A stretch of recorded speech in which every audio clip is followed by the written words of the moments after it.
Hoje nós vamos estar fazendo o capítulo 4, do livro Enigmas da Desobsessão, do autor Jair Rodrigues. E esse capítulo nós estamos dividindo ele em duas partes. Tá? Eu vou explicar o motivo. Tá? Não há interesse nosso também em fazer transcorrer muito rápido. Eu acho que o que vai interessar para nós é a absorção do aprendizado. Então ele está dividido em duas partes. Eu estou dedicando a primeira parte para a gente falar sobre o chakra. E vocês vão entender, à medida depois que a gente entrar no livro, o porquê dessa necessidade. Já no livro Evolução em Dois Mundos, André Luiz, ele cita em vários trechos do livro a questão do chakra. Talvez não aberto com esse termo, mas de uma forma muito clara. É um livro bastante científico e que vocês, muitos já estudaram esse livro, e eu acho que agora fazendo um segundo ou terceiro estudo sobre esse livro, somado ao que nós vamos ver hoje aqui, vocês vão compreender melhor, inclusive, a questão no momento de orientação aos espíritos. Como isso pode nos ajudar nesse trabalho. Tá? Não somente com orientação aos espíritos desencarnados, mas até atendimento aos irmãos, inclusive na sala de passe, aos encarnados. Como pode estar sendo ministrado.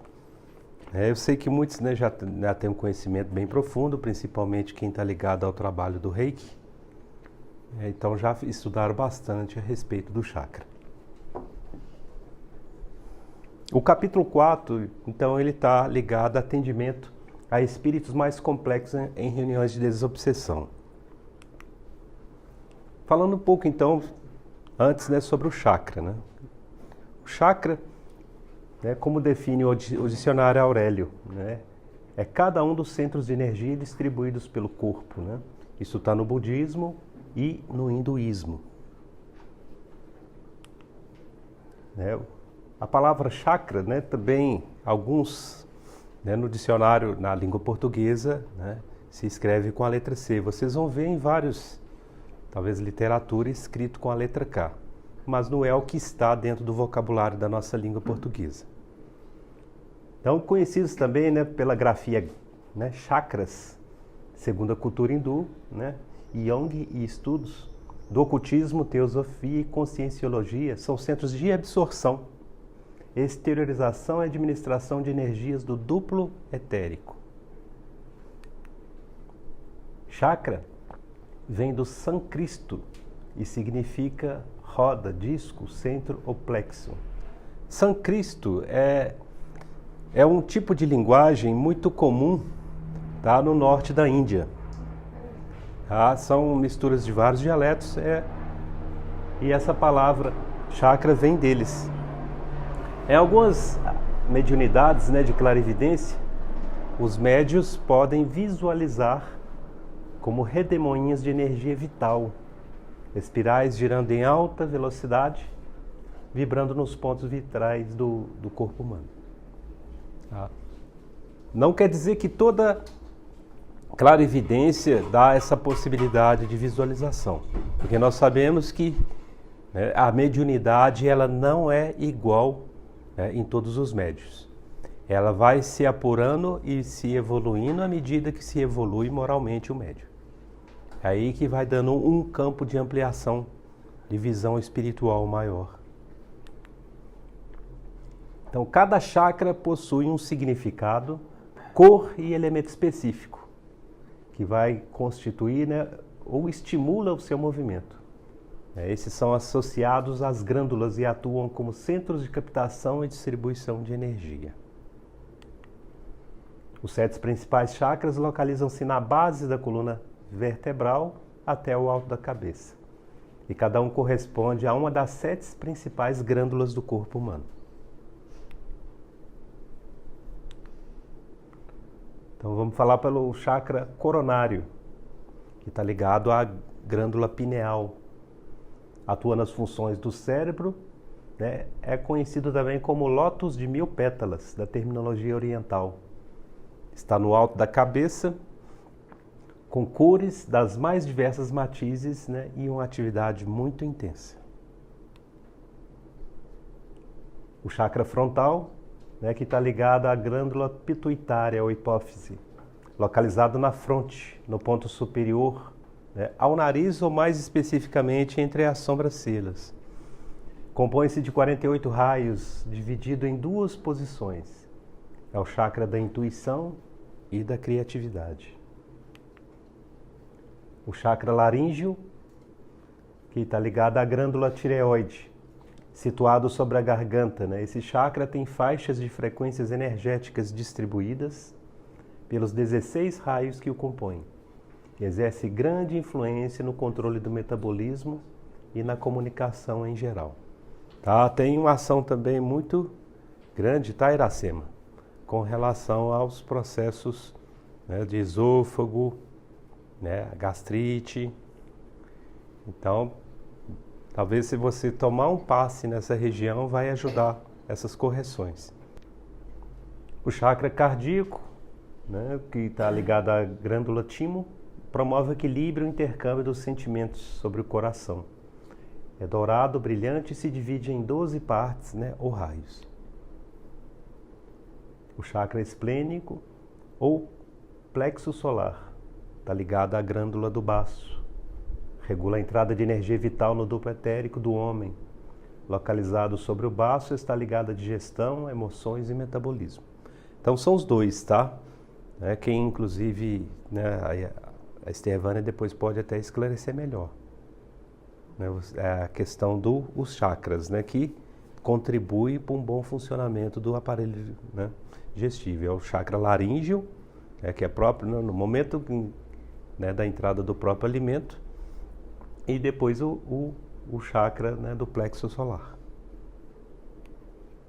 O chakra umbilical, que está ligado às glândulas suprarrenais, localiza-se sobre o umbigo, tem 10 raios e está ligado à fisiologia da alma, ao campo das emoções, a sentimentos primários e também ao sistema nervoso, razão pela qual as emoções violentas paralisam a digestão e repercutem sobre o fígado. São aquelas notícias inesperadas que chocam e aí afeta muitas vezes diretamente, né, todo o aparelho, né? Às vezes a pessoa começa a ter vômitos ou, né, atrapalha todo o organismo. Quando igual está ligando ali, né, ao campo das emoções e sentimentos primários.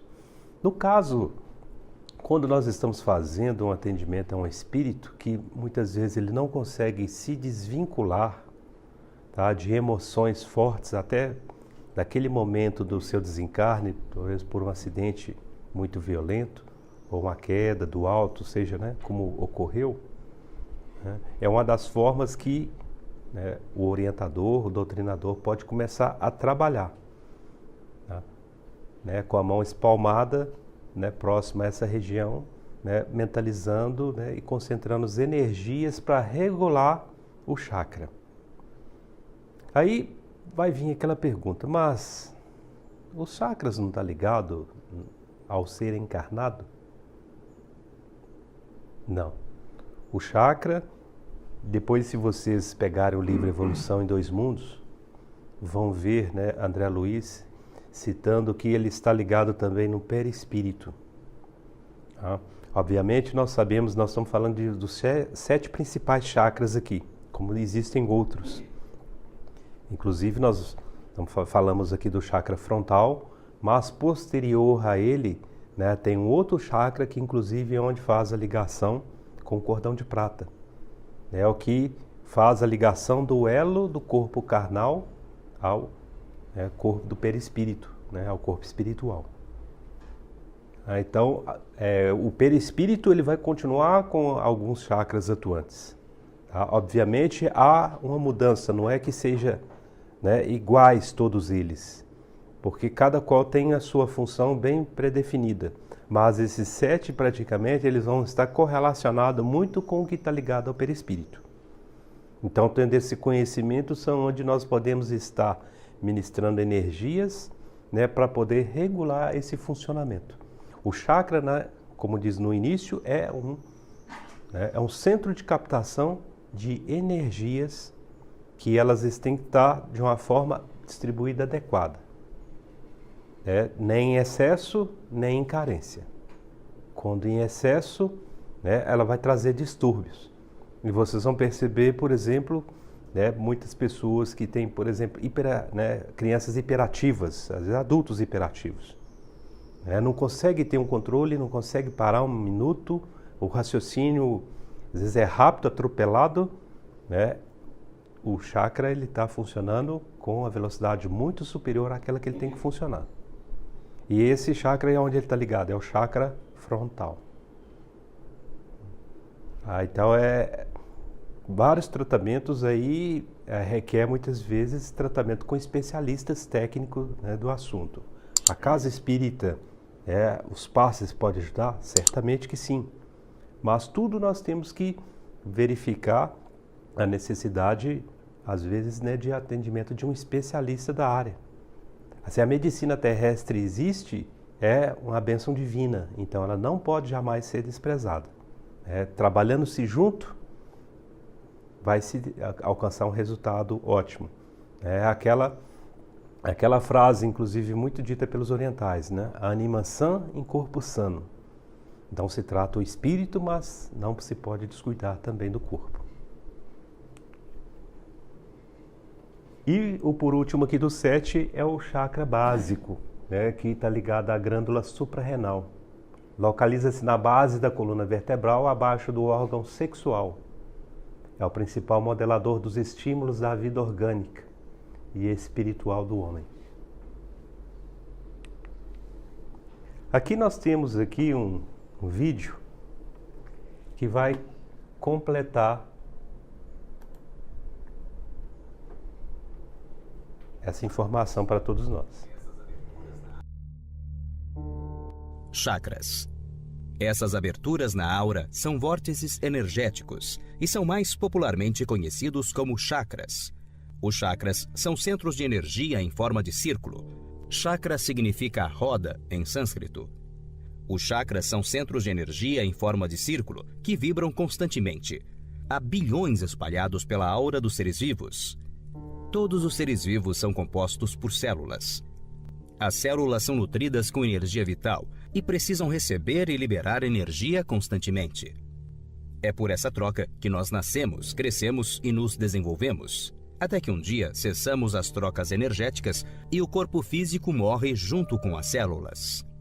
Isso tudo acontece graças aos chakras, os principais responsáveis por essa troca energética. Para cada célula viva, existe um chakra em movimento constante. Há chakras que desempenham importantes papéis no corpo. Alguns são mais importantes que outros. Existem os principais e os secundários. Esses últimos são considerados assim por não estarem associados às glândulas endócrinas. 2 exemplos são o chakra esplênico, ligado ao baço, e o chakra do fígado. Os principais chakras. Os 7 chakras principais são básico, sexual, plexo solar, cardíaco, laríngeo, frontal e coronário. Todos eles estão associados ao sistema endócrino do corpo humano e cada um deles está associado a uma glândula específica. Vamos nos basear aqui no estudo dos hindus. Os hindus já estudavam a anatomia sutil há cerca de 10.000 anos atrás, por meio da medicina ayurvédica e das escrituras sagradas do hinduísmo. Eles são os pioneiros no estudo dos chakras e representam cada um deles com flores de lótus com quantidades de pétalas diferentes. Quanto mais sutis são os chakras, mais pétalas eles têm, com exceção do chakra frontal. Do ponto de vista espiritual, cada chakra traz consigo uma missão a ser cumprida pelo ser humano. A vibração de cada um dos chakras indica como está o estado energético da pessoa. Um chakra que vibra em excesso está hiperativo, ou que vibra menos do que o normal, hipoativo. Qualquer um dos dois está em desequilíbrio. Chakra básico, chamado pelos hindus de Muladhara, que em sânscrito significa suporte, está na base da coluna, no último osso, cóccix, mais exatamente na região do períneo. Sua abertura está voltada para baixo, para a terra. É o responsável pela absorção da energia telúrica e pelo estímulo direto da energia no corpo e na circulação do sangue. Está ligado às glândulas suprarrenais, responsáveis pela liberação no sangue do hormônio adrenalina, que nos impele a preservar a vida diante de situações de perigo ou de decisão. O chakra básico apresenta a cor vermelha e, como já vimos, é ligado ao elemento terra e rege também os órgãos que dão estrutura ao corpo: ossos, músculos, coluna vertebral, quadris, as pernas e aos pés. Dessa forma, esse chakra nos oferece um suporte para vivermos no plano terrestre, pois é ele que nos conecta à Terra, à existência. É comum que pessoas com depressão ou que já atentaram contra a própria vida estejam com esse chakra fragilizado. Pessoas muito apegadas a coisas materiais, que acumulam coisas antigas, costumam ter problemas de intestino preso, e isso reflete um mau funcionamento do chakra básico. Pessoas prósperas e com boa saúde costumam ter um chakra básico igualmente saudável. A missão desse chakra é fazer com que caminhemos com equilíbrio no planeta Terra, e ele expressa a saúde do corpo físico como um todo. Chakra sexual. Para os hindus, é o Svadhisthana, ou cidade do prazer em sânscrito, e encontra-se na região do baixo ventre. É fisicamente ligado às gônadas, testículos no homem e ovários na mulher, e à energia feminina, ao útero materno, à procriação, à gravidez. E também à criação de outras coisas, como projetos pessoais, profissionais. É responsável pela reprodução e troca sexual durante o sexo, e pelo controle de líquidos em todo o corpo humano. O chakra sexual energiza toda a área genital e urinária. Também cuida da filtragem e circulação de líquidos nos rins e por expelir todas as excreções do corpo.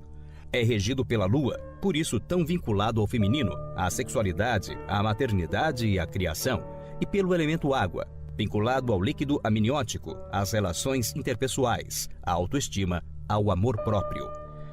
Na gestação, ficamos 9 meses ligados à nossa mãe pelo cordão umbilical. No útero, fomos abrigados e envolvidos pelo líquido amniótico. Fomos nutridos por ele. Por todos esses motivos, a saúde desse chakra mede a influência, a qualidade de nossa relação com a Terra, com a família, com as pessoas em geral e com nós mesmos. Ele representa nosso corpo emocional, armazena emoções vividas em relacionamentos e nos dá a missão de interagir com o mundo, com aquilo que está ao nosso redor de forma harmoniosa. Também pode ser chamado de chakra sacro e apresenta a cor laranja, roxa ou vermelha, dependendo das circunstâncias. É o chakra da troca sexual e da alegria. Muitas escolas espirituais evitam falar sobre esse chakra e colocam em seu lugar o chakra esplênico, ou chakra do baço. Quando está bloqueado, causa impotência sexual ou desânimo, problemas de relacionamento, baixa autoestima. Quando hiperativo, causa intenso desejo sexual e outras compulsões. Se o chakra sexual estiver saudável, ele estimula o melhor funcionamento dos outros chakras e ajuda no despertar da Kundalini. A pessoa tem uma autoestima equilibrada, consegue aproveitar e apreciar os prazeres da vida. Chakra do plexo solar. Chamado de Manipura pelos hindus, em sânscrito, cidade das joias, fica 1 ou 2 dedos acima do umbigo e está ligado ao pâncreas. Esse chakra apresenta cor amarela, verde forte e vermelha. Influencia nossa relação com a matéria e com o poder pessoal. Nesse chakra ficam retidas emoções densas como raiva, mágoa, medo, tristeza, angústia, rancor, ansiedade. É um dos chakras que mais precisam ser tratados e harmonizados sempre. Representa o corpo mental. O plexo solar controla a região das vísceras, e não é à toa que todas as emoções densas e viscerais, como paixão e desejo, se acumulam nessa região. Ele é responsável por absorver a energia dos alimentos e distribuí-la para todo o corpo. É um dos chakras mais suscetíveis à nossa rotina. A maioria das pessoas sofrem com algum problema físico nessa região, como gastrite, problemas estomacais, diabetes ou outros problemas digestivos. Quando está bloqueado, o chakra umbilical causa enjoo, medo ou irritação. Quando em harmonia, nos dá um poder de realização muito grande. É o chakra que nos impele a agir. Esse chakra tem grande vitalidade quando saudável e funciona como um radar psíquico, percebendo energias ou presenças espirituais no ambiente. Chakra cardíaco.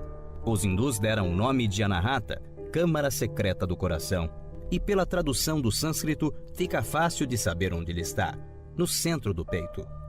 O chakra cardíaco apresenta cor verde e amarelo-ouro e está ligado à glândula timo. É responsável pela energização do sistema cardiorrespiratório e toda a energia do tórax. Considerado o centro do amor e canal de expressão dos sentimentos, também está vinculado ao equilíbrio, ao amor universal, à compaixão, ao altruísmo e, fisicamente, ao sistema imunológico. O chakra do coração tem a função de equilibrar as energias de todos os outros chakras, pois está no centro, tendo abaixo dele 3 chakras inferiores associados à existência na Terra, e acima 3 chakras superiores, mais sutis e associados ao plano espiritual. É o coração que conecta o céu com a Terra, é a conexão da espiritualidade através da matéria.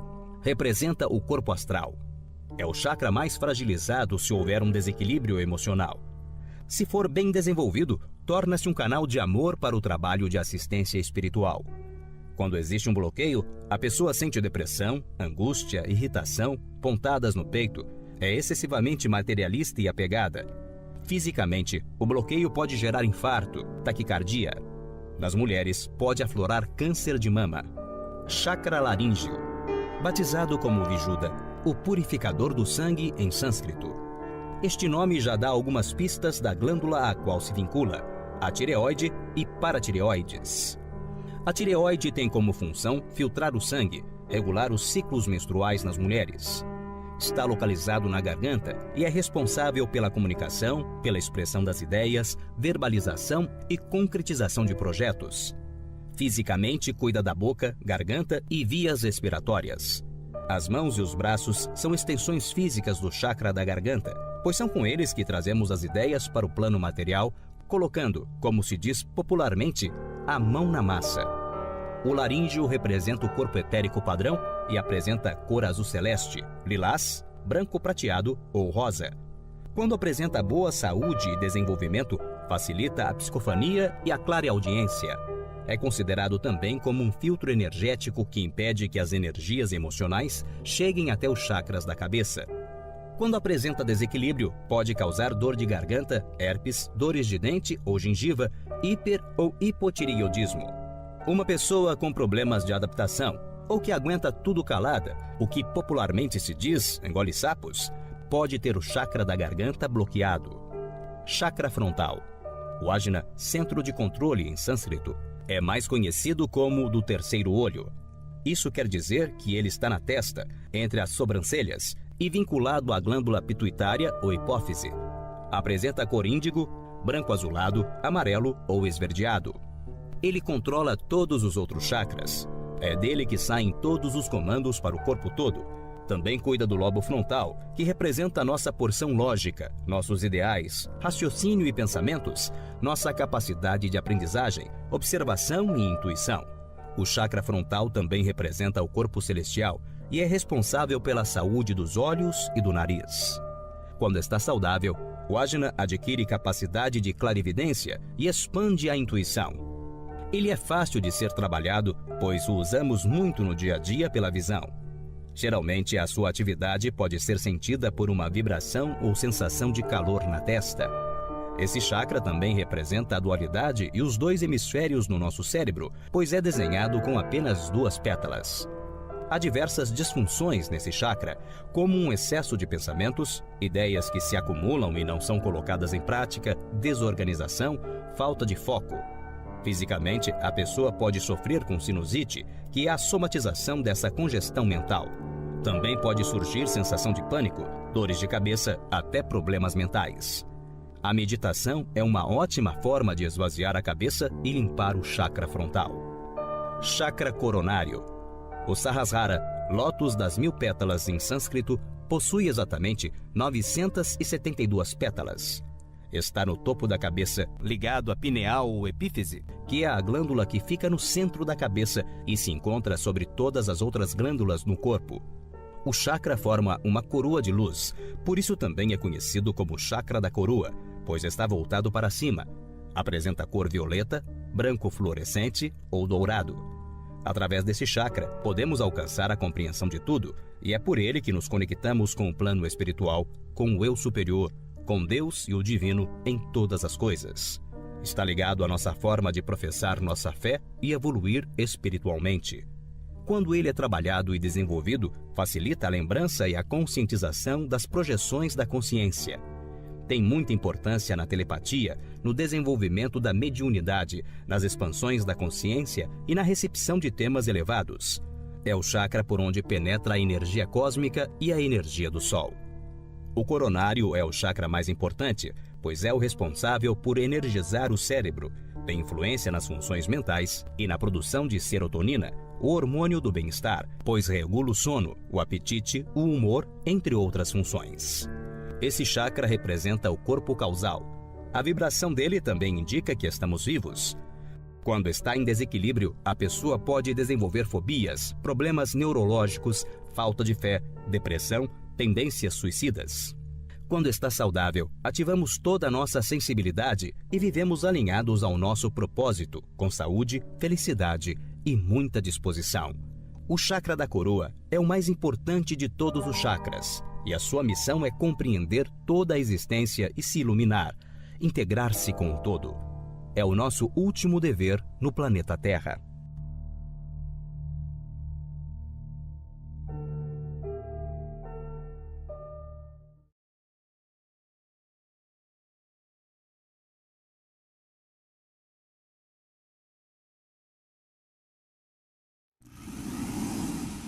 Vemos agora os chakras relacionados aos seus respectivos órgãos.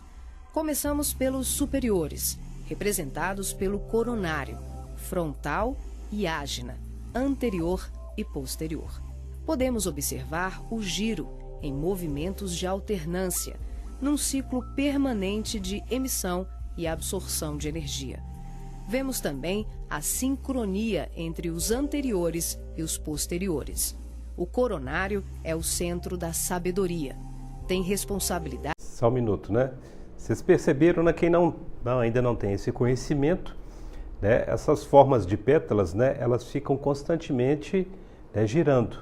E ela alterna esse giro, ora no sentido horário, ora no sentido anti-horário.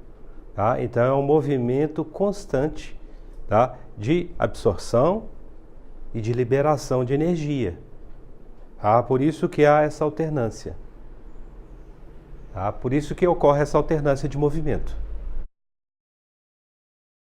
Direta sobre as funções psicológicas, cerebrais e espirituais.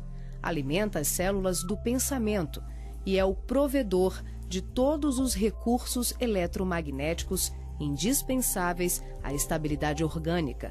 É o centro de mais alta frequência. Na animação, o chakra ágina, responsável pelas percepções visuais, vidência e clarevidência, aparece na sua parte posterior da mesma maneira que o frontal. Na verdade, eles se juntam, formando um só chakra, localizado na parte posterior da nossa cabeça. É aqui que o cordão de prata é inserido. O frontal é o centro da mente. Responde pelas funções da visão, da audição, do olfato e ainda administra o sistema nervoso central. É responsável também por uma vasta rede de processos da inteligência, que dizem respeito à palavra, à cultura, à arte e ao saber. O chakra laríngeo é o centro da expressão, regula a fonia, o sistema respiratório, o processo digestivo inicial, a pressão arterial e corresponde-se com as glândulas tireoide e paratireoide. O que na imagem se assemelha a uma pétala são os microtúbulos dos mais variados tamanhos. Eles giram em um processo sincrônico, sempre de forma complementar. O cardíaco é o centro do sentimento.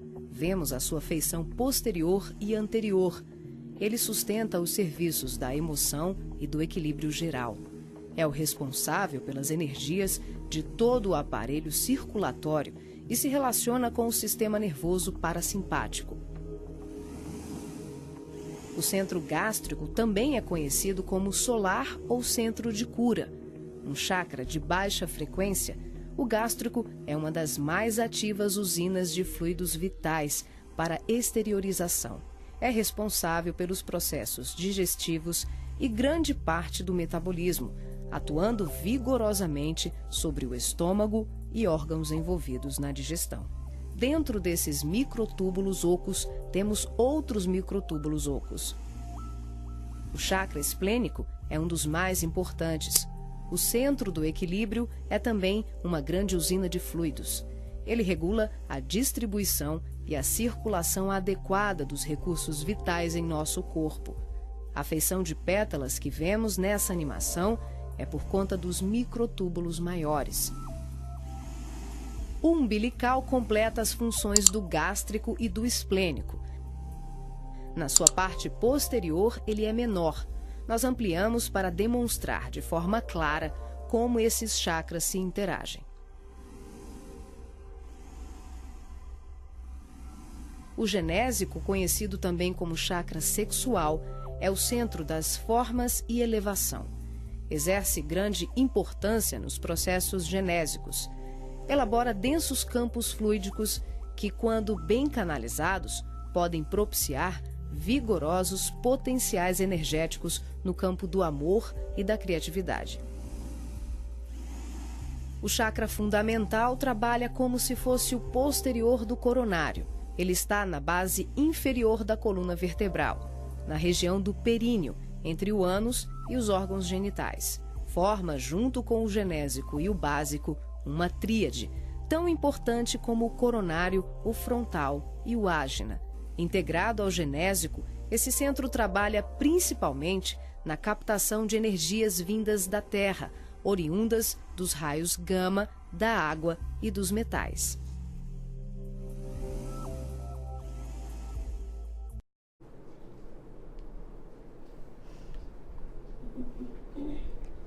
De qualquer forma, isso é muito básico aqui ainda, entendeu? Eu convido, né, todos a aprofundarem esse conhecimento. E acho que como, né, tem livros específicos, e aí somado ao livro Evolução em Dois Mundos, se puderem estudar paralelo, inclusive o Lincoln, ele até, né, mostrou a capa de um livro que ele está lendo, né, um estudo específico sobre os chakras. Nós vamos ver como poderá, então, somado ao conhecimento, né, do que o André Luiz nos coloca no livro Evolução em Dois Mundos, isso vai facilitar muito. Nós estamos falando aqui, talvez muitos estão ligados na parte da doutrinação, mas a doutrinação não é só, né, o doutrinador, o orientador, é o médium, né, em primeira pessoa, né, ao médium em contato direto, né, com o espírito necessitado, né, com o espírito, né, sofredor, com o espírito, né, inferior. Então, tendo essa base de conhecimentos, nós vamos chegar agora e aos poucos eu vou tentar fazer uma ligação, né, como a gente pode trabalhar isso.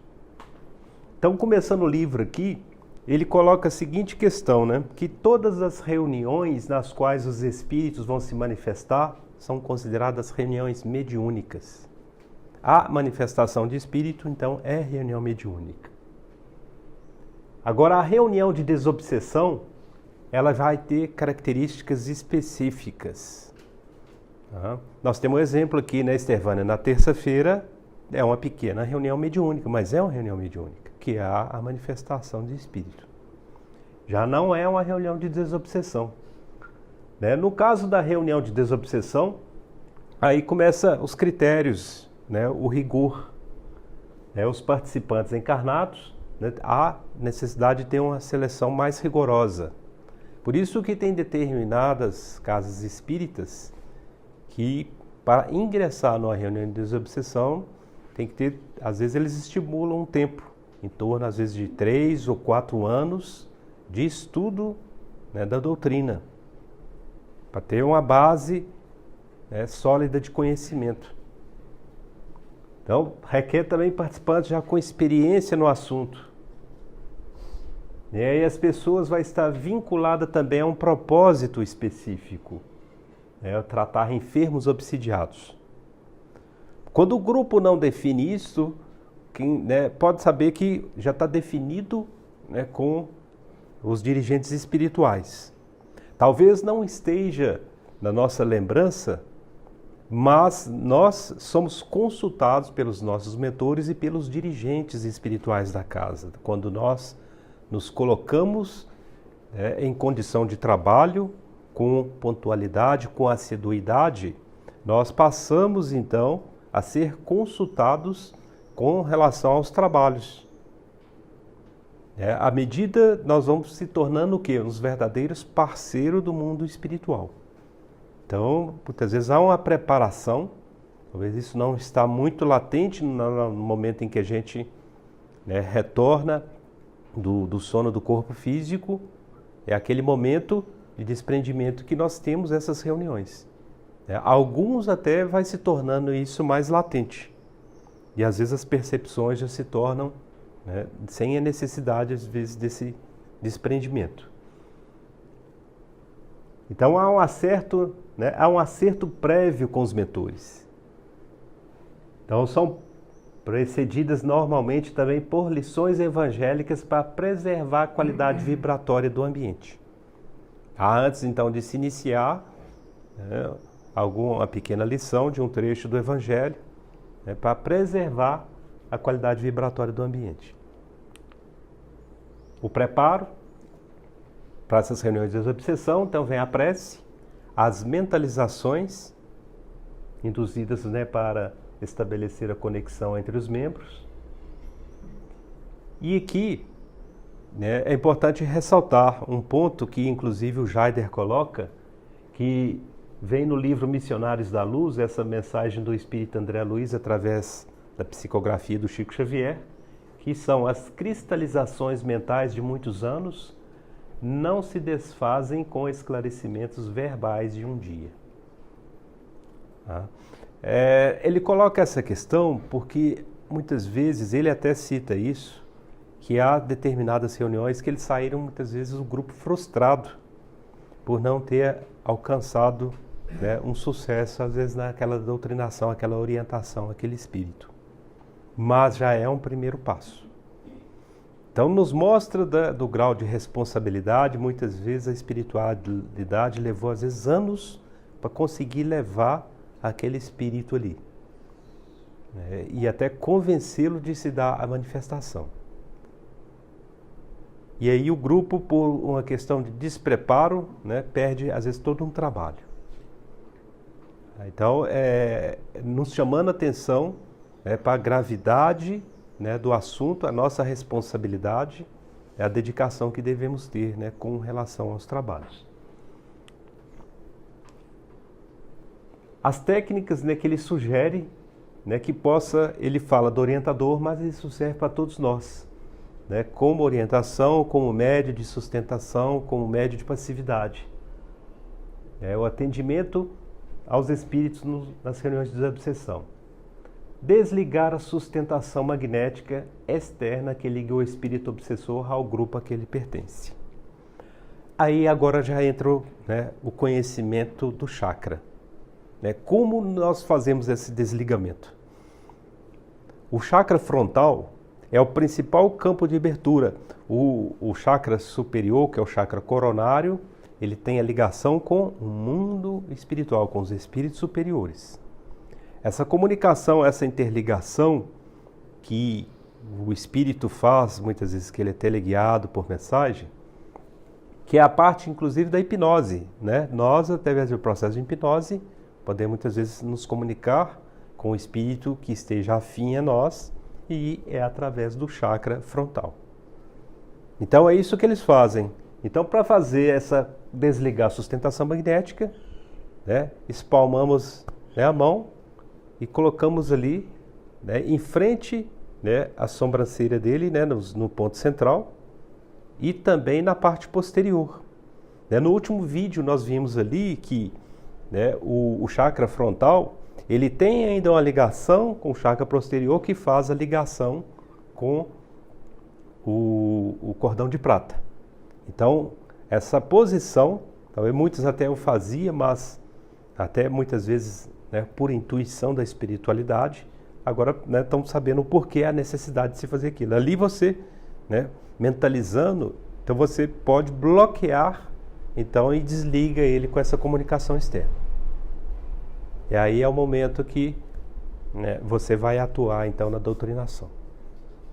Outra forma que você pode estar, você conseguiu, alcançou isso, é aquele espírito endurecido, aquele espírito em busca de vingança, querendo ir à forra.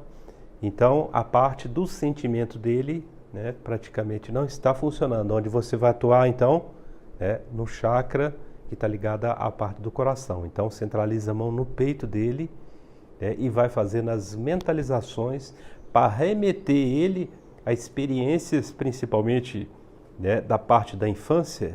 É o momento que o espírito, né, tem a sua maior pureza quando está no momento, né, da última encarnação, e remete a ele, e ali vai advir lembranças, né, ou da mãe, ou do pai, né, ou do avô, né, daquilo que mais comoveu ele naquela encarnação. Então, né, concentrando energias naquele ponto, vai regular então esse movimento, do chakra dele, e onde vai aguçar essa parte do sentimento. E se no momento da infância ele passou por vários problemas, ou maus tratos na infância e ele não conseguiu ter uma boa mentalização, ele pode recorrer? Apesar de tudo, ele pode ter passado por vários maus tratos na infância, mas sempre vai haver um momento que, se não for no lar, vai ser muitas vezes na escola, com a professora dele. Não há um espírito sequer, né, que tenha passado uma infância só de sofrimento. Né? Momentos ele teve, né, também de alegria e de felicidade. E aí é onde está aquela lembrança dele. Forte, que é aquilo... Deus, né, em resumo, Deus jamais desampara. Por mais provações que nós carregamos, né, com relação aos nossos débitos de vidas passadas, mesmo numa encarnação de muitas tribulações, de muito sofrimento, que seja na infância, né, sempre vai haver momentos, né, de amparo, né, aqueles momentos para aguçar o que é a fé, aguçar a esperança. Né? Se você voltar à infância do Chico Xavier, você vai ver que foi uma infância de muito sofrimento. Mas onde vinham as energias? A mãe dele. Se vocês lembrarem da biografia dele, vão remeter lá à lembrança do passado, que como penitência, o padre e a madrinha dele colocaram ele durante 15 dias para ficar lambendo as chagas de um menino. Não sei se vocês lembram disso. E o que a mãe dele fez? Ele, apavorado com aquilo, aí ele via a mãe dele lavando as chagas daquela criança. Então, tanto que a cura se deu até muito mais rápido. Então, é só para você saber que não há aquela criança que vai viver em pleno sofrimento sem nenhum momento, de esperança, de amparo e de luz. Manipular os centros de força do espírito usando o campo magnético formado pela indução do orientador. Então é isso que acabamos de comentar aqui. Nós podemos aguçar a parte do sentimento dele, que muitas vezes está cristalizada, remeter a ele as lembranças da infância, ou de um bom convívio, muitas vezes com a própria família. Às vezes ele, endurecido por uma vingança, às vezes externa à família, esquece, dos afetos. Passa a dar mais importância ao desafeto que ao afeto. Vai atrás de uma vã vingança, muitas vezes porque foi traído nos negócios, e esquece dos verdadeiros afetos que são a família. Por causa de ele abandona muitas vezes, esposa e filhos, em busca dessa vingança. Então pode ser remetido também às lembranças da família, na qual então ele vai, começa a se trabalhar essa parte do sentimento dele, e aí essas lembranças vai fazer com que ele comece a se desvincular, se libertar, daquele ensejo de ódio, de vingança. Projetar a tela mental para mostrar algo importante por ele vivenciado. Isso é uma prática que a espiritualidade, né, nos tem sempre, né, mostrado, participado junto a nós, né, dentro do o próprio espírito, né, que já traz isso inerente ao arquivo mental dele e vai refletir, né, aquilo que já está gravado no espírito dele. Então vai remeter ele, muitas vezes ele está endurecido, revoltado com aquela última encarnação que ele passou, e aí ele vai ter a explicação, então vai ser remetido o quê? Uma encarnação anterior àquela, e aí ele vai começar a compreender que nessa última, né, ele se sentiu vítima, numa anterior a esta, ele era o algoz. Então virá uma compreensão, ele muitas vezes ainda tenta justificar, mas ele recebia ordens, ele pode até ter recebido ordens, mas sempre ele vai lembrar que ele extrapolava as ordens que era recebido. E aí fazia aquilo, às vezes por gosto, né, por prazer de fazê-lo. A consciência dele é que vai mostrando isso próprio para ele. No momento em que ele poderia ter ainda piedade, ter a caridade, ele extrapola. E a consciência, né, não nega. A nossa consciência é a nossa mãe, é a nossa condenadora também. Nós sabemos que muitos espíritos, né, renitentes, em questões muitas vezes do passado, insistem em continuar. Muitas vezes cristalizados em praticar o mal, em querer vingança. Mas quando ele é remetido, né, ao seu passado, aí ele mesmo pede, implora para que ele passe, né, por várias provações para poder sanar, né, aquelas manchas ainda que continuam deixando ele em desequilíbrio no mundo espiritual. Há várias literaturas, né, que nos trazem isso, né, com muita propriedade, com muito detalhe, né, as obras de André Luiz exemplificam muito essas situações. Também as literaturas, né, as psicografias de Ivone do Amaral Pereira, também ela traz muitas lições a respeito, né, dos espíritos, eles pedindo para passarem por várias situações de provações. Faz-nos refletir, porque muitas vezes a gente lamenta ou nem lamenta, reclama, né, de uma condição que nós estamos passando, às vezes de desabores até da própria vida. Muitas vezes é um chefe endurecido, que às vezes maltrata, trata mal, ou nos trata mal, e a gente fica às vezes reclamando por isso. A situação poderia ser muito pior, ou a nossa própria, às vezes, alguma deficiência orgânica que nós temos. Então, só lembrar, inclusive o Jaider, né, ele traz esse exemplo também. Muitas vezes o espírito ele pede um monte de coisa, né, para passar por provações, mas a espiritualidade sabe que ele vai falhar. E aí alivia, nós não vamos conceder tudo isso não, menos um pouco, né? Vai médio. Tá bom.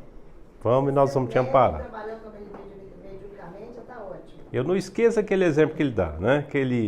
Aquele espírito que pede, né, para vir, não nascer num prostíbulo, ser abandonado pela mãe, viver na sarjeta, né, abandonado, que surgisse uma lepra, que todo mundo se afastasse dele. Ele pede tudo isso, né? Vocês lembram desse momento? E aí, né, o diretor do departamento de encarnação leva, nós vamos ver seu pedido se pode ou não ser atendido. Aí ele volta e fala, nós temos algo bem melhor para você. Você vai vir nascer numa família, né, perfeita, vai ter uma boa educação, vai ter uma boa formação, vai ter as melhores escolas, vai conhecer uma boa moça, constituir uma ótima família, mas aos 30 anos vai vir a sua mediunidade bem aflorada, onde você vai ter que trabalhar e ajudar a espiritualidade e ajudar a si mesmo. O que acontece? Ele começa a renegar a mediunidade. Aí é aquilo que você falou. Já que ele está rejeitando o que foi ofertado pelo mundo espiritual, ele vai colher o que ele pediu. É onde nós vemos vários, né, médiuns não querendo aceitar a mediunidade, não querendo aceitar o trabalho, se indispondo a dedicar 2 horas na semana para fazer o seu trabalho de desenvolvimento mediúnico. E aí o que ocorre? Se desequilibra no trabalho, muitas vezes acaba perdendo o trabalho, perde a família. Quando não, já está lá morando debaixo do viaduto, abandonado, com perturbação, processo obsessivo intenso, sendo considerado, vagando pelas ruas, conversando sozinho. Esse cara é louco, tem que internar ele no hospício. É o quê? É a mediunidade que foi, né, renegada. Ele vai colher aquilo que ele pediu, né?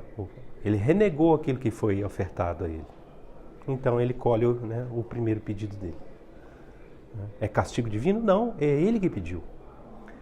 Nós temos que colocar, eu lembro do Divaldo, ele comentando, inclusive ele conta a história da mãe dele, que quando a irmã dele suicidou, né, estou fugindo um pouco aqui, mas tudo tem a ver, só para a gente poder compreender, muitas vezes, a questão do atendimento ao espírito sofredor. A mãe dele, né, foi conversar com o padre, e o padre falou que não iria, né, fazer a celebração da missa, porque ela era uma suicida. E suicida não tem perdão perante Deus. E aí ela, a partir disso, ela não também frequentou mais a igreja católica. E aí o Chico, ele até, Chico não, o Divaldo comentando, né, que aí ele aproveitando, tá em si, já, então mãe, que bom, né, então a gente não precisa ir na missa também não, né? Aí ela vira e fala, não, quem está brigada com Deus é eu, vocês têm que ir, vocês podem continuar indo na igreja. Mais tarde, né, na hora que ele, né, começa a se amadurecer mais dentro da doutrina espírita, aí ela, né, fica curiosa e pergunta, esse seu Deus, ele perdoa o suicida? Aí ele fala, não perdoa. Não perdoa? Não. Porque o ato do perdão, você perdoa quando se sente ofendido. Aí ele explica.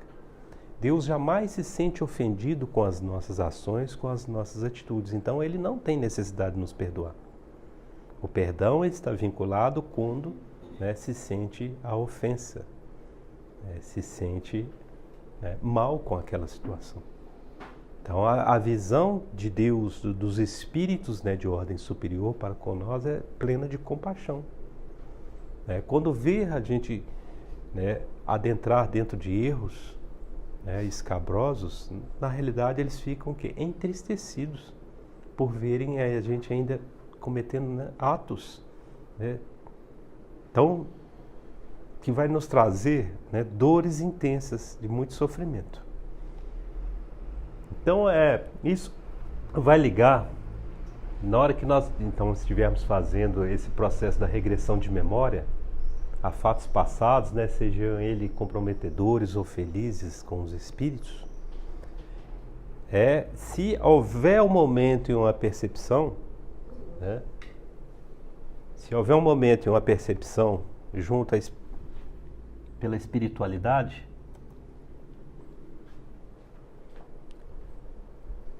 nós podemos aproveitar essa situação e mostrar o comprometimento que ele fez na sua última encarnação. Muitas vezes nem precisa remeter ele a uma encarnação predecessora, mas no momento dos compromissos que ele assumiu, né, no departamento de encarnação. E vai estar muito latente nele, porque isso está muito recente, e vai vir tudo à tona aquele momento, então, daquele que ele assumiu aquelas condições. E ele vai ver e relembrar de tudo, inclusive das orientações, os conselhos e os apoios que ele teve durante toda a sua existência, a qual muitas vezes ele renegou. Usar a progressão mental também para mostrar as consequências de seus atos. Essa consequência dos atos, porque a visão, normalmente aquele que está cristalizado no mal, ele tem, né, praticamente ele está de viseira, ele só enxerga, só vê aquele foco. Então ele não vê as consequências, a amplitude do ato, do que ele faz. É igual o caso do suicida. Ele só está vendo ele se coloca como o centro, né, de dor, né, o centro da pessoa mais infeliz do mundo, e acha que está sendo rejeitado por todos, que ninguém tem compaixão para com ele, e age daquela forma. E se esquece, né, o tanto de problemas que ele vai deixar, inclusive, principalmente para aqueles que estão à volta dele, né, os familiares. Se afeta, inclusive, até o ambiente de trabalho dele, né, que dirá com a família. Quem já teve a experiência, muitas vezes, de um colega de trabalho ou próximo do ambiente de trabalho, quando comete esse ato, o ambiente de trabalho fica desmoronado. Fica desmoronado o ambiente. Você já teve essa experiência, né?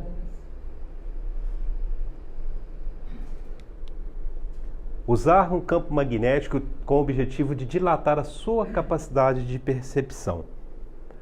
Aí nós podemos também estar trabalhando, né, no chakra frontal dele, para aumentar essa capacidade de percepção, porque o espírito que está cristalizado no mal, o chakra coronário dele, ele está fechado. Quem participou da palestra lá do seminário lá do Jaider vai lembrar, inclusive, ele mostra que essa parte do campo, né, do cérebro, né, a parte frontal, né, no humano é maior que nos outros animais.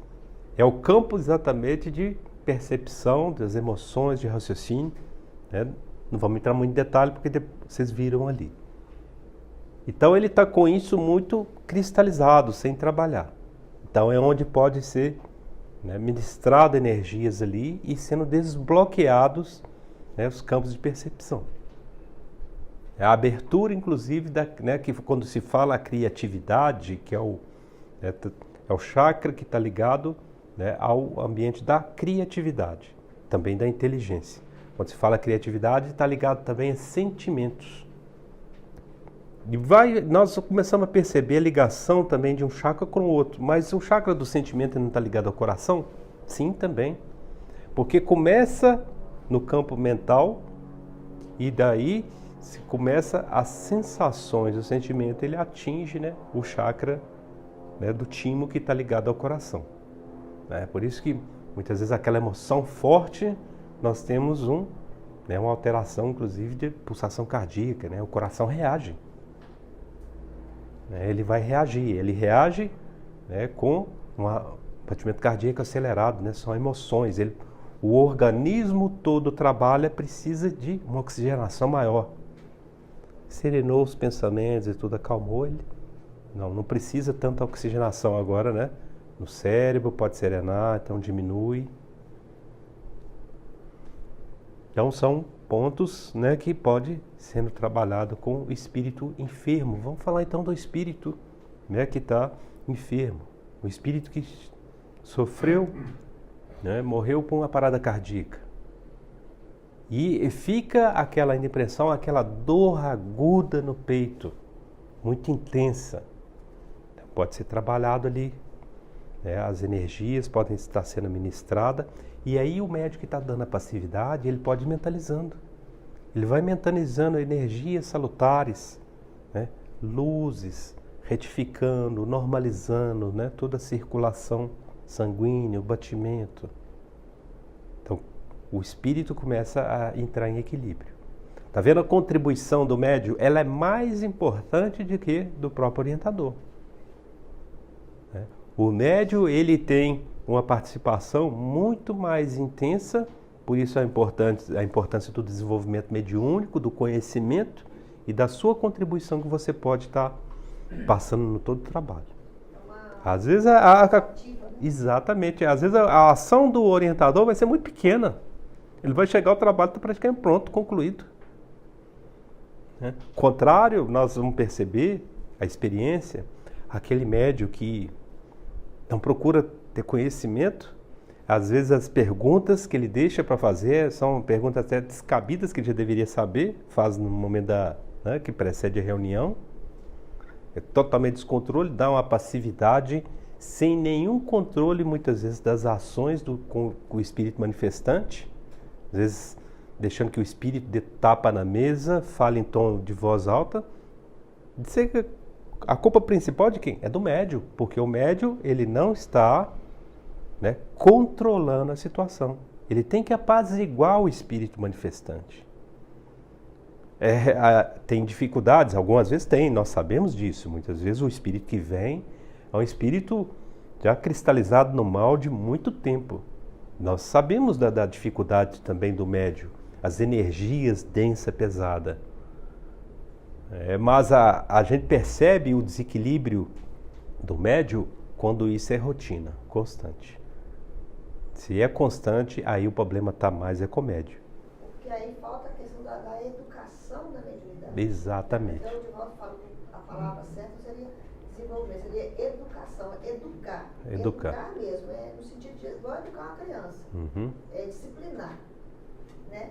Então, se o médium já é uma pessoa naturalmente desequilibrada em algumas situações, já tem a energia do médium ali, já desequilibrada, né, em algumas situações.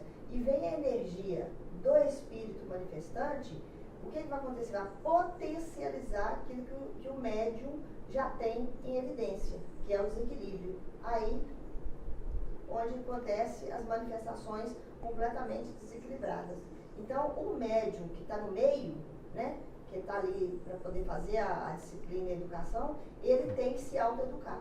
Então, ele tem que se conhecer, ele tem que procurar ver onde tem os pontos fracos no equilíbrio dele e trazer essa disciplina, essa autodisciplina, essa autoeducação. Então, é um trabalho que ele tem que fazer com ele mesmo, para que na hora que o espírito chegar, de acordo com a energia dele, não trazer esse desequilíbrio na manifestação. Perfeito, exatamente. Senhor, mas às vezes a gente tenta ter esse equilíbrio e não consegue. Então, Magno, né, o que nós falamos aqui, a gente sabe das dificuldades, tá, do médium, mas não é toda manifestação que ele age assim. Né? O que nós estamos falando é aquele que toda manifestação está em desequilíbrio. Entendeu? Não é, por exemplo, o caso de quem está aqui. Né? Nós sabemos muitas vezes a manifestação de um espírito realmente muito difícil. E aí nós sabemos que a dificuldade do médium às vezes ter o controle. O doutrinador também ele passa dificuldades. Ele tem dificuldades muitas vezes. E aí a importância do grupo está coeso, porque está vendo a dificuldade, né, do médium que está dando a passividade e todos têm que contribuir e ajudar. É aí que está, né, a caridade. Então, emitir energias, né, de pacificação, de mansidão naquele espírito, né, serenar. É a hora que a equipe tem que trabalhar junta. É aquela história, né? Um graveto, ele tem pouca resistência, mas junta vários e tenta quebrá-lo, né? Se torna muito mais resistente. É assim que o grupo deve, né, trabalhar unido. Mas nós estamos citando, são os médios que praticam toda a passividade é de muita dificuldade. É muita dificuldade. O tempo fazer esse trabalho de controle, eu não consigo. Às vezes eu quero, como se diz, educar a entidade divina, eu não consigo. Entendeu?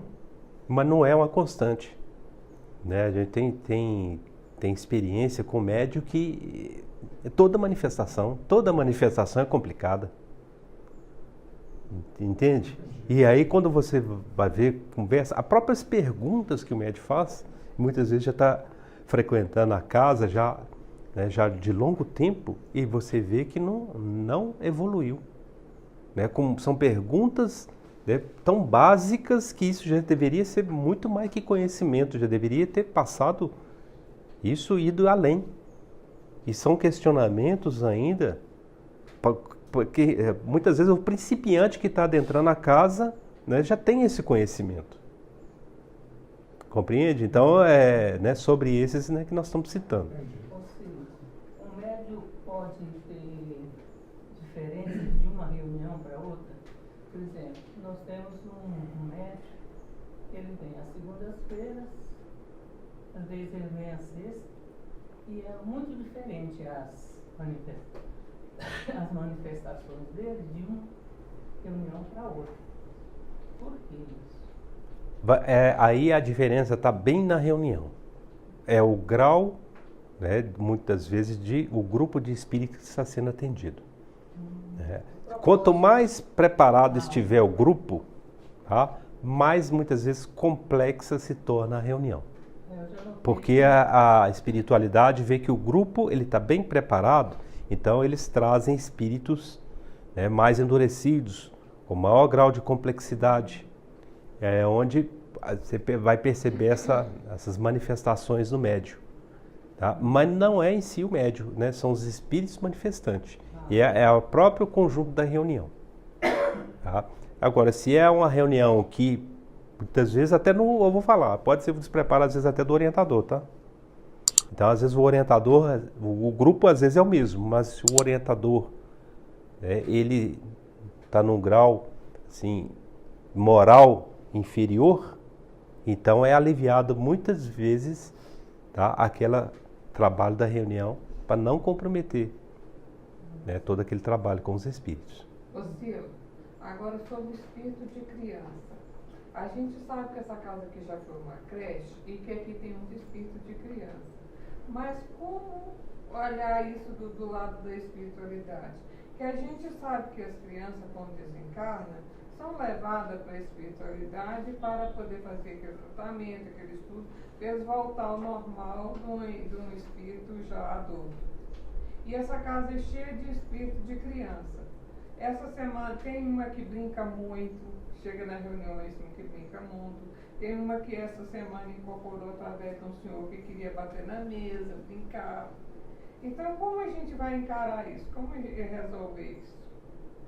Ele perguntou para a gente como acontece com o espírito da criança.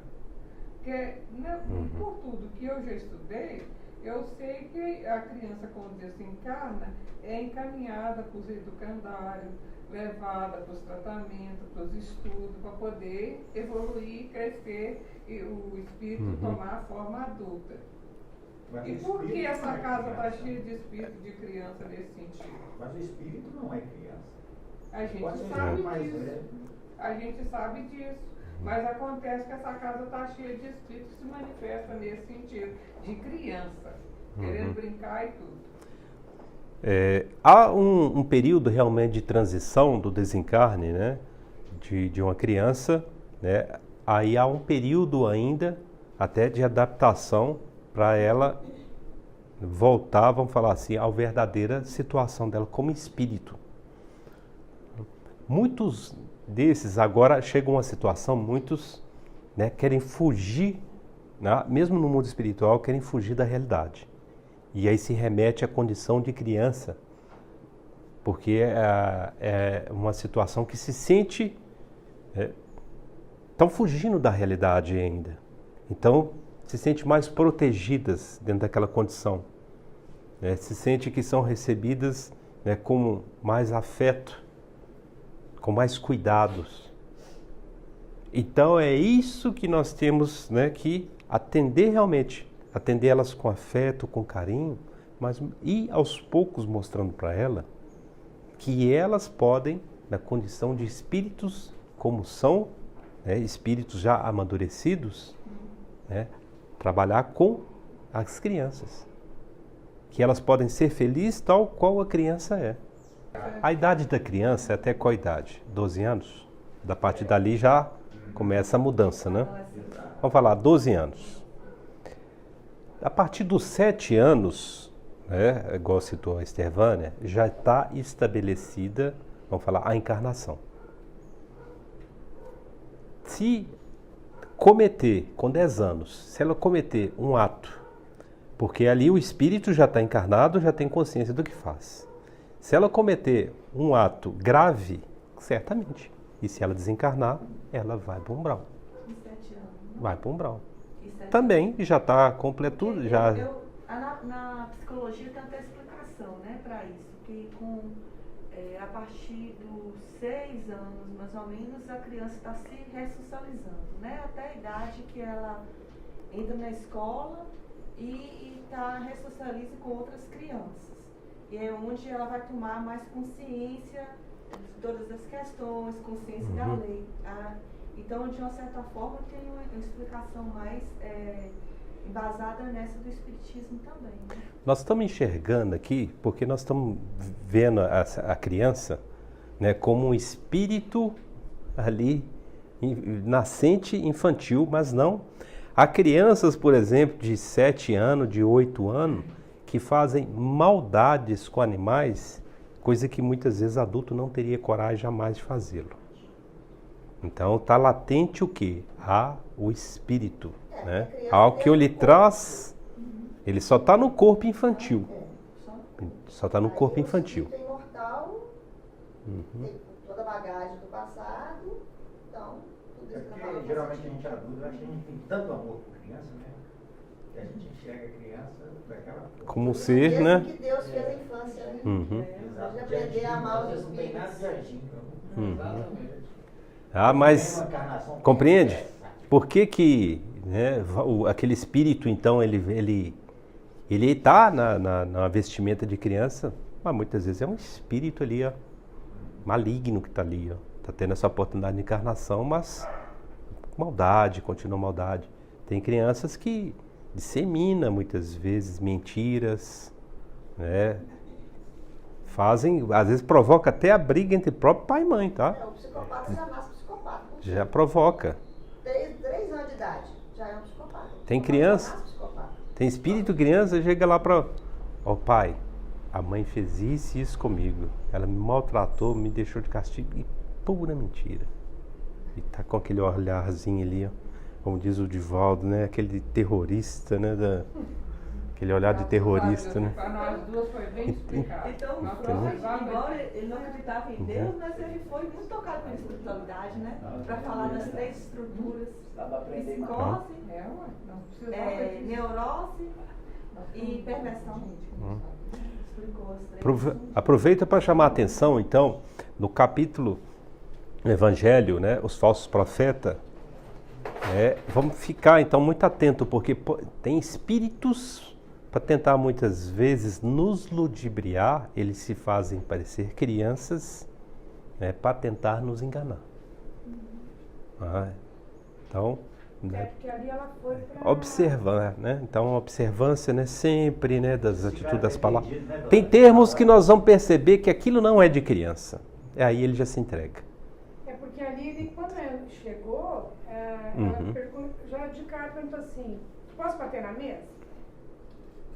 Ele não pode. Na hora de começar a bater. Mas aqui tá muito quieto, eu queria bagunçar. Eu não tô gostando daqui, eu queria bagunçar. Então não dava para perceber se era uma criança ou não. Sabe? Eu senti assim na hora assim que ele queria bagunçar ali. Tá muito quieto, não tô gostando disso aqui. Aí foi aí que eu perguntei, mas o que tu é? Eu perguntei assim, porque eu fiquei em dúvida ali. Aí disse, eu sou uma criança, mas aí podia não ser uma criança. E aí, aí no final, aí conversei tudo, aí no final, o rapaz que deu, né? O Fernando, parece. Aí ele veio com essa pergunta. Eu queria fazer uma pergunta. Eu disse, tu estava consciente? Oportunamente você explica para ele, né? Pode explicar para ele que sim, vai para um umbral, sim. Existe, inclusive, em alguns países, né, há questionamentos que, né, a idade do crime penal, muitas vezes, ela não é estabelecida, né, só para adulto. E aí, dependendo do crime cometido por criança, vai responder pelo crime penal igual um adulto. Temos 7 anos, 8 anos. Né? Alguns estados, né, dentro dos Estados Unidos, e alguns países também, né, do Oriente, a criança responde, né, pelos atos. Pega prisão.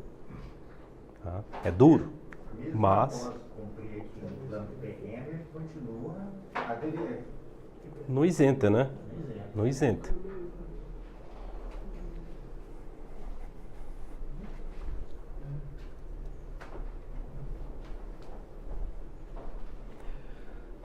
Usar a hipnose, né, para que a indumentária seja recomposta. A situação muitas vezes pode parecer espíritos, né, zoantrópicos, e a indumentária dele está completamente, né, alterada, modificada. Não é muitas vezes quando se atinge um grau, muitas vezes de obter na reunião já o princípio da transformação, muito trabalho já foi precedido antes, já pela espiritualidade. Tá? A não ser, salvo o contrário, se tiver muitos recursos já com aquela equipe, com aquela reunião, tanto com os encarnados e desencarnados, que vai conseguir uma transformação de imediata. Tá? Mas já é um primeiro passo, então, através do processo de hipnose, pode ir remetendo ao espírito, né, mostrando que ele é humano, né, que as formas dele, né, já está se recompondo. Tá? E a própria energia que vai sendo emanada, né, a energia universal, os ectoplasmas, a espiritualidade imediatamente vai moldando e reconstituindo. É só um comentário, inclusive, né, de um fato ocorrido, né, na reunião sexta-feira agora, né, se manifestou um espírito, né, químico, e ele vinha manuseando, né, vários elementos, né, para cometer atos de vingança. E ele insistindo que ele queria aquele copo d'água que tinham tomado o copo dele, que ele, né, usava a manipulação feita em própria água. E aí pedimos que ele, né, concentrasse, então olhasse aquela água. Ele falou, é só água, não tem nada. Ele falou, continua olhando a água, você vai ver o efeito que ela vai fazer. E aí, né, sendo intuído pela espiritualidade, fizemos uma prece e aí explicamos para ele, olha suas mãos como estão. E não era só as mãos dele, não. As mãos dele, portanto, manipular elementos corrosivos, estava praticamente toda descarnada. E o processo dele também, né, respiratório, todo danificado, porque quando se manipula elementos químicos, eles emanam determinadas substâncias voláteis e atingem, né, seu campo de visão, as narinas, né, todo esse aparelho. Então, nesse momento, né, pedimos que ele abrisse as palmas da mão e aquela água que estava no copo foi jogada nas mãos dele. E aí foi reconstituindo as mãos dele e, ao mesmo tempo, o processo respiratório dele foi totalmente sendo corrigido e aí foi mostrado para ele. O fazer o mal é muito fácil. Agora, tente, né, fazer algo de bom. Você corrigir algo que está danificado é muito mais difícil. E aí ele ficou assim maravilhado de ver as mãos dele corrigindo, ele podendo respirar, sentindo o ar, sem aquela dificuldade. E aí então ele se convenceu que valia a pena então ele conhecer esse novo tipo de trabalho. Aí ele concordou, falou que ia tentar mudar. E aí é onde a espiritualidade acolheu ele. Então, o que eu quero mostrar com isso, né? Muitas vezes a questão da própria hipnose, né, vai trabalhando com ele esse campo mental. Ao mesmo tempo, você observa onde ele tem problemas que incomodam ele. Então, é como uma troca. Você dá algo que vai comovê-lo. E aí ele vai refletir. E aí foi explicado para ele. Se você remeter-se lá para fora e não aceitar, você tem todo o seu livre-arbítrio de retornar lá para fora e continuar fazendo todas as suas manipulações. Só temos que lhe dizer o seguinte, isso vai voltar tudo. Porque você vai começar a manusear com os elementos, então não te garantimos que sua mão esteja curada. Agora, se você aceitar a transformação, suas mãos, né, vão continuar curadas. Aí ele compreendeu. Então tem que mostrar para ele também que aquilo que ele recebeu ali, ele é duradouro até um determinado ponto, se ele aceitar, né, a transformação. Ele se transformar, né, a conduta dele. Se ele insistir naquela conduta destrutiva, volta tudo. Né, vai voltar tudo. Criar mentalmente estratégias também de resgate para tirá-lo de prisões, cavernas, regiões abissais, vales tenebrosos, pântanos e outros locais de amarguras. Né? Criar mentalmente, né, essas estratégias de resgate, a própria espiritualidade muitas vezes vai nos dando a intuição. O espírito se vê aprisionado naquela condição. Então nós temos que mostrar para ele muitas vezes que tem toda uma equipe em volta, amparando. E às vezes nós podemos mostrar para ele, olha aqui, né, os guardiões com as tochas na mão. Né? Olha para você ver que nós estamos protegidos. Tem cachorros aqui, né, ajudando a fazer a proteção, ajudando a fazer a guarda. Então isso vai tirando aquela carga dele, ele vai se sentindo mais, né, seguro, e aí ele aceita esse resgate. Então nós vamos criando lá mentalmente algumas estratégias, né, de como fazer esse resgate. É tudo para dar confiança, né? E tudo isso é criado, tá? Na realidade, quando vem na nossa mente, é o nosso mentor, né, que já está pronto. Ele só vai nos intuir a mostrar para ele que quando nós falamos para ele qual é a função nossa do encarnado. A nossa palavra como encarnado, e o próprio médium, né, é que dá, porque esses espíritos normalmente eles estão ainda tão ligados, né, ao plano material, e que a nossa energia vital é que faz essa transformação. Eles têm a percepção. Muitos deles não têm nem condição nem de enxergar que estão os espíritos de luz ali para ampará-lo. Né? O campo de visão deles está tão materialista que eles não conseguem, né, ver que já são espíritos desencarnados, que tem vários espíritos encarnados ali à volta deles para tentar ajudá-los. Então é onde entra a nossa ação, onde o nosso, né, elo com o corpo carnal, a nossa energia vital possibilita isto. Levá-lo ao sono reparador, se necessário, após a orientação recebida.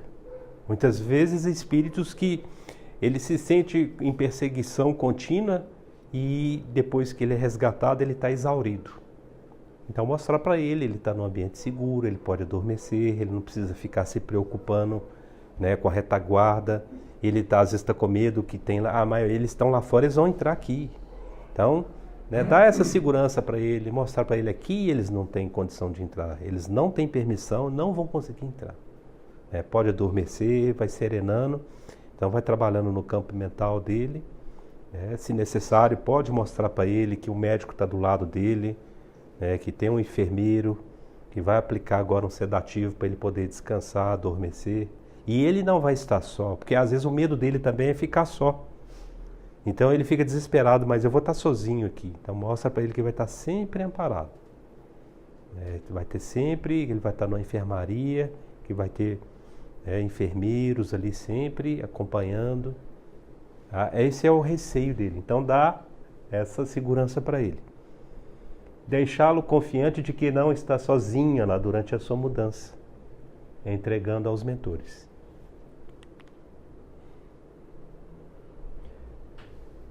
Então o orientador, a função do orientador é ser um agente ativo, né? Ele tem que, nós não podemos ficar, nós temos que ter, né, uma visão a 360 graus, né? Perceber tudo o que está ocorrendo.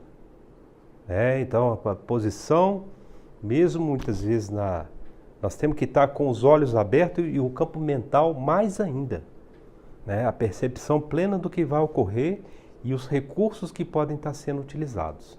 A gente percebeu, tem um médico de sustentação, né, pede ele, né, para participar, né, com a prece ou para ministrar energia. Tá? Então nós vamos tornando o quê? Parceiros espirituais. Porque a espiritualidade muitas vezes, né, já vê a nossa atitude, não precisa ficar ali despertando o médium ali para tomar essa atitude. Às vezes a percepção do médium ainda, ele não está numa condição de concentração adequada, então a espiritualidade tem dificuldade, é onde nós temos que estar, né, sendo parceiro realmente, né, da espiritualidade, ativo, né, com a percepção plena de tudo. Tá? Muitas vezes um está se manifestando aqui, mas o grau de manifestação dele é mais tranquilo. Se está cheio, a gente pode chamar o médium de sustentação, por favor, ajuda aqui, vai conversando com ele. Você já tem condição de ir trabalhando com ele e você atende, muitas vezes, uma mediunidade ali, uma manifestação mais complexa. Então, em vez de atender aquele que é uma manifestação mais tranquila, muitas vezes é só um espírito, né, que está doente, que desencarnou por uma doença e está naquele sofrimento ainda, aquele círculo, né, vicioso, o médio de sustentação, assim, ele tem condição, é capaz, e você vai trabalhar naquele que tem uma manifestação mais complexa. Então, o que estamos fazendo? Estamos sendo agente ativo, né? Estamos circulando, fazendo a coisa girar, andar rápida. Agindo em sintonia, né, com a equipe encarnada e desencarnada. Tá? Então, é exatamente isso. Né? Sempre com amor fraternal e respeito profundo à necessidade do espírito ali trazido. Não podemos também esquecer disso. Né? Muitas vezes, dentro daquela agilidade, esquecer do atendimento fraternal. Muitas vezes a palavra do espírito é lenta, aquela palavra cansada. Nós não podemos pilhar ele, não. Fala, anda, vai, desembucha, fala rápido aí, o que você quer? De jeito nenhum, né? Aí ele mata ele de novo, né? Você já desencarnou, ele tem um segundo desencarne, né? Então, né? Tem que serenar, nós não podemos ficar pilhados e escutá-lo que ele tem, né, a trazer. Né? Sempre, né, também ponderando, para também que ele não tome o tempo todo, porque pode, muitas vezes, ser um espírito, né, libidinoso, né? Vai se passar para aquela situação e ele está muitas vezes roubando o tempo da reunião. Mas realmente... Essa aproximação, né, para quem muitas vezes, né, igual a Estevânia falou, né, quando a gente às vezes não sabe ainda, né, o que falar, faz uma prece. A prece, né, é o elemento mais seguro, né, em que vai facilitar essa conexão. Outra coisa que a gente pode, né, às vezes observar, né, às vezes eu faço isso muito, o espírito está inseguro. Então, você fala, né, pode segurar essa mão que está sendo estendida para você, confiança. Né, veja que, né, a mão que está, né, é para te amparar. E aí ele passa, né, até essa confiança. Porque às vezes ele está inseguro. Há muitos espíritos que chegam aqui, ele nunca nem sabe que isso é possível, esse tipo de comunicação. Então ele está completamente inseguro, né, do que vai ocorrer ali. Ele está morrendo de medo. Então tem que, né, serenar, né, o campo mental dele, dar a ele confiança. Muitas vezes até pede, então aguarde, olha, observa o próximo ali que vai se manifestar agora. Veja, né? E aprenda um pouco, né, do que vai ocorrer ali agora. E aí ele vai observar. E aí quando ele se manifesta, né, isso já ocorreu, às vezes aí ele até agradece. Realmente, inclusive, tudo que falou ali, eu aprendi muitas vezes as coisas têm vínculos. O que se faz muitas vezes num trabalho com um é um aprendizado para o outro também. Então nada se perde, tudo, né, tem um porquê, uma construção muito bem trabalhada pelo mundo espiritual.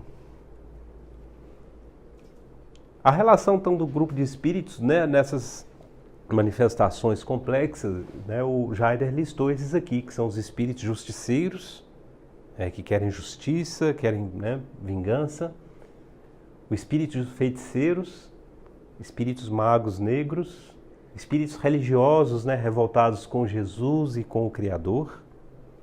Ele até comenta muito, né, muito desses espíritos, né, são provenientes até da região ali do Oriente Médio.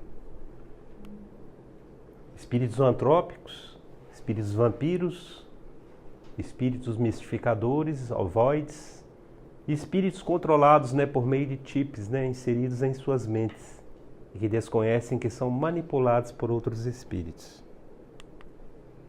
Espíritos socorridos, né, por médios em desdobramento e que habitam cavernas, pântanos, regiões abissais e presídios no astral inferior. Então ele colocou aqui, né, algumas situações, foi destacada, cujas abordagens são mais complexas, mais difíceis de se fazer. Então as reuniões que recebem esses espíritos devem ser desobsessivas, participantes com maior preparo e conhecimento sobre o assunto. Então cada caso ali é uma individualidade. Não existe uma fórmula pronta. A fórmula pronta que tem que estar em todos nós é caridade, paciência, preparo também. Preparo, observância dos fatos. Às vezes até um determinado, claro, o respeito tem que ser com todos. Escutar o que ele, né, está nos trazendo, ouvi-lo. Mas, ao mesmo tempo, se observar que os objetivos dele, são descabidos, são de criar tumulto na reunião, nós temos que agir com autoridade. Nós temos que mostrar para ele que aqui o ambiente é um ambiente de respeito. Aqui tem que se seguir a regra. Como ele tem as regras com o ambiente dele lá, aqui, e tem as regras também que ele tem que seguir.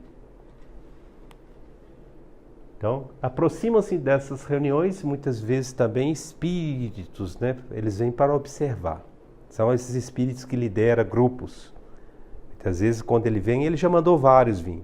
Manda alguns para vir tumultuar, para tomar anotações, né? Observar cada médium, observar o dirigente. Aí depois eles vêm. Eles vêm, mas eles vêm para observar. Ele não quer se manifestar. Acompanhar o nosso dia a dia, com a caneta na mão, passo a passo. Passo a passo. O que você está falando, o que você está pensando, o que você está sentindo. Anota tudo ali, acompanha e leva para o chefe. E quando muitas vezes esse que é o líder, ele entra, por que ele entra? Porque muitas vezes ele perdeu. Ele chama que no contingente dele lá e teve baixas. E entraram aqui e não saíram mais. E aí ele fala, não, agora eu vou. Vamos ver como é que eles estão aprisionando, né, meus soldados. E aí ele vem. Mas ele não quer se manifestar. Ele quer só observar. Então essa manifestação, tá, ela tem que ser, né, bem trabalhada, bem conduzida. Ele está arredio a se manifestar. E quando, né, alcançando o intento da manifestação, é onde nós podemos então trabalhar, tá, o chakra, né, o chakra que está ligado na parte do coração, o chakra do timo, né, ligado ao coração dele, a parte do sentimento. Né, ali está muito cristalizado, está endurecido. Então ele está praticamente, né, tá bloqueado a parte do sentimento dele. É onde então pode, né, ir trabalhando e remetendo ele a lembranças dos momentos que ele foi feliz, né, como encarnado. Aqueles pontos, então, que pode ser desmoronado. O Jaider, inclusive, ele traz aquele exemplo, né, daquele espírito, né, que foi um escravo, né, que viu o filho dele, né, sendo morto no templo, ele, né, amarrado no tronco, e a criança ali no dia e noite sem alimento até desencarnar. Então ele traz para ele, né, a criança, né, para aquele espírito. E aquilo comoveu ele tanto, né, e aí ele aceita então ser resgatado pela espiritualidade. E vai, não somente ele, né, o Jaider até nos coloca essa condição. Quando você, né, consegue, né, todo o grupo, né, o grupo trabalhar junto com a espiritualidade, né, tirar um espírito desse de ação, os benefícios que se traz muitas vezes para a comunidade é muito grande. Né, que são espíritos que trabalham com grupos, né, e dissemina o mal, né, numa intensidade muito grande. Então se traz benefícios multiplicados. Aqui. Então é muito importante a força da corrente mediúnica, né, a sintonia dos participantes, e associar isso à força moral também dos benfeitores que amparam o grupo. Então geralmente basta para trazer o espírito para a manifestação. Aninha, você pode fazer um favor? Não sei se eu estou ouvindo muito. Vê se chegou alguém no portão ali. Eu vi aqui.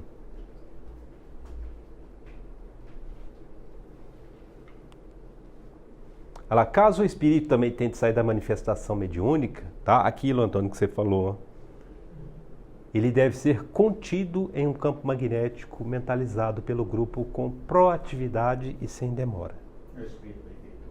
Tá? Não é aprisioná-lo, né? É não perder a oportunidade, muitas vezes, de semear nele, né, algo que vai deixar ele com a reflexão. Tá? Não vamos pensar que sempre, às vezes, o espírito ele vai ser resgatado. Às vezes, esse nem é o objetivo, o resgate dele. Porque, às vezes, a permanência dele junto ao grupo, né, ao qual ele se associou, tá? Aí, olha como a espiritualidade trabalha. O que ele vem buscando aqui, aí ele vai passando lá.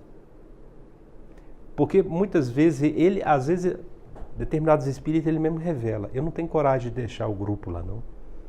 Eu tenho, né, um sentimento, né, para com todos que estão lá. Se eu os abandoná-los, eles vão ser muitas vezes, né, arregimentados por outros grupos piores que o nosso. E vão sofrerem muito. E é onde a espiritualidade, então, vai estar trabalhando, vai dando a ele condições de ser, então, um disseminador de quê? Da luz e do bem. aos poucos, dentro das condições talvez precárias dele, mas ele passa já a ser um trabalhador da seara do Cristo. Mesmo que ainda rude, com determinada, mas é a palavra, são as expressões que aquele grupo está em condições de receber, de compreender. Talvez o nosso externar, a nossa palavra, as nossas atitudes ainda se tornem incompreensível para aqueles membros. E ele sabe, talvez, já expressar, falar no linguajar que eles vão compreender, com ações e atitudes. É o princípio. Então, ter sempre em mente que sempre há algo de bom sendo disseminado. Então, é onde tenta segurar esse grupo. Então, lembrar-se que houve uma longa preparação e esforço para conseguir que ele ali estivesse para o diálogo. Esse mesmo tinha mais de, segundo ele, tinha milhares de anos que ele não encarna. Então, provavelmente ele está no umbral há muito tempo. Certamente. Os médiuns lá precisam então ser agentes ativos e não passivos de trabalho, parceiros e não instrumentos submissos ao mundo espiritual. A mente mediúnica deve percorrer o ambiente, perceber conexões, ir atrás de percepções mais ampliadas e auxiliar os benfeitores no trabalho de acolhimento, esclarecimento e cura. Aqueles momentos que o médium muitas vezes está percebendo algum movimento, ele percebe movimentos, às vezes, de espírito, transladando aqui, vai, um fala no ouvido do outro. Não. Relate o que você está vendo. Não guarda só para você, não. Chame, muitas vezes, o orientador do grupo, estou percebendo isso e isso aqui.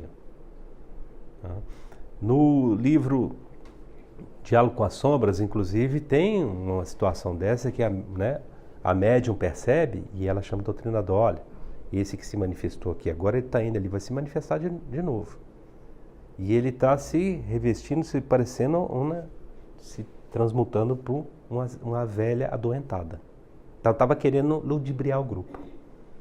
Com essa percepção rápida do médium, o médium, então foi um ponto decisivo porque ele esclareceu e mostrou isso para o orientador. Então evitou que houve o quê? Enganação, que houve ludibriar o próprio orientador, o próprio grupo. Os recursos utilizados, então, pode parecer, em um primeiro momento, uma violação do livre-arbítrio dos comunicantes. Nós podemos, às vezes, imaginar isso. Eu estou violando uma condição de livre-arbítrio do manifestante. Nós temos que ponderar a seguinte situação. Algumas observações, tal como o grau de malefício que esses espíritos causam no momento de transição pelo qual o planeta Terra passa e a necessidade de saneamento umbralino. Nós podemos, muitas vezes, às vezes os espíritos, eles ardilosos, que são os espíritos malignos, ele fala, mas você está violando a minha liberdade, vocês estão me retendo aqui. E aí nós podemos mostrar para ele o seguinte, o mundo carnal, ele copia grosseiramente, o mundo dos encarnados, grosseiramente muita coisa que ocorre no mundo espiritual.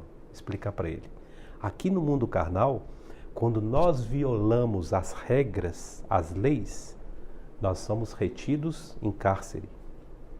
Se nós não temos respeito com as leis básicas e a gente viola o direito do próximo, nós podemos ter o nosso livre-arbítrio, violar os nossos direitos, mas jamais o do próximo. Quando a gente viola os direitos do próximo, então nós perdemos o nosso também direito. E tal qual é no mundo espiritual. Então mostrar para ele, você violou já e muito o direito a seu próximo. Então por isso agora que você está sendo retido e vai ser conduzido a uma colônia espiritual para poder ter um entendimento maior das leis do universo. E se isso está sendo feito para com você, é por caridade. Mostra para ele. Daqui você poderia ser remetido a condições mais piores, ser arregimentado por mente mais enfermiças que a tua. Como ocorre também no mundo dos encarnados. Quantos casos nós já vimos aí que a pessoa foge, sai muitas vezes do cárcere, logo depois encontra com grupos rivais e às vezes é exterminado. Muito melhor se tivesse ficado no cárcere, estaria pelo menos protegido. E assim também é no mundo espiritual. Então, com sabedoria, com amor, com a prece, com o vínculo com a espiritualidade maior, nós vamos saber como então conduzir esses espíritos e mostrar para eles.